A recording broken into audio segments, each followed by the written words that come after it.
नमस्कार मित्रांनो, मी तुकाराम सुरनर जी आर आणि योजना या यूट्यूब चॅनलमध्ये आपल्या सर्वांचं स्वागत आहे। आजच्या व्हिडिओमध्ये एक अत्यंत महत्त्वाची माहिती आपण पाहण्याचा प्रयत्न करणार आहोत। तो म्हणजे अनेक शेतकऱ्यांना आपली ई-केवायसी करण्यासाठी जो काही व्हीके नंबर असतो तो व्हीके नंबर मिळत नव्हता।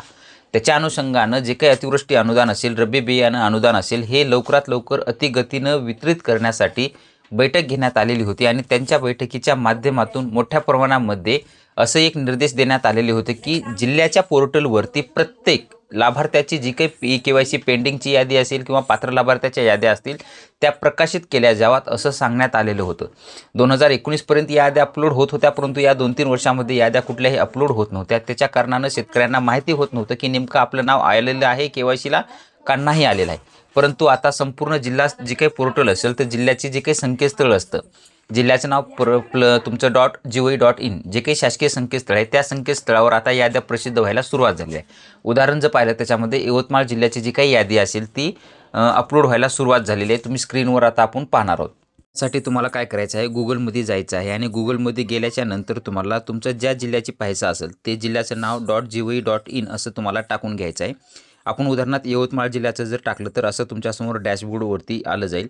त्यानंतर तुमचं इथं जे काय असेल तर थोडं झूम करून इकडे उजव्या बाजूला तुम्हाला जे काही 3 डॉट दिसत आहेत त्यावरती क्लिक करून घ्या। त्यानंतर इथं सूचना याच्यावरती आपल्याला क्लिक करायचं आहे आणि त्याच्यानंतर इथं घोषणा जी आहे त्या घोषणावरती क्लिक करून घ्या।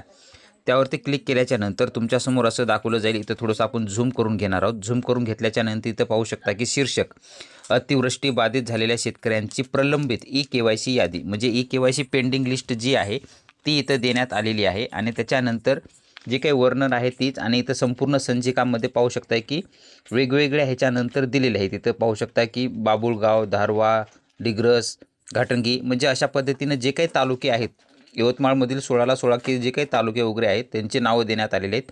त्याच्यामध्ये तुम्ही एखाद्या कोणत्याही लिस्टवरती क्लिक करून जी काही पेंडिंग लिस्ट आहे ती संपूर्ण पेंडिंग लिस्ट अशा पद्धतीनं पाहू शकता। त्याच्यामध्ये व्हीके नंबर वगैरे संपूर्ण तुमचे देण्यात आलेले आहेत। त्या पद्धतीनं तुमची जी काही ई-केवायसी करून घ्यायची असेल तर तुम्ही ते ई-केवायसी अशा पद्धतीनं करून घेऊ शकता।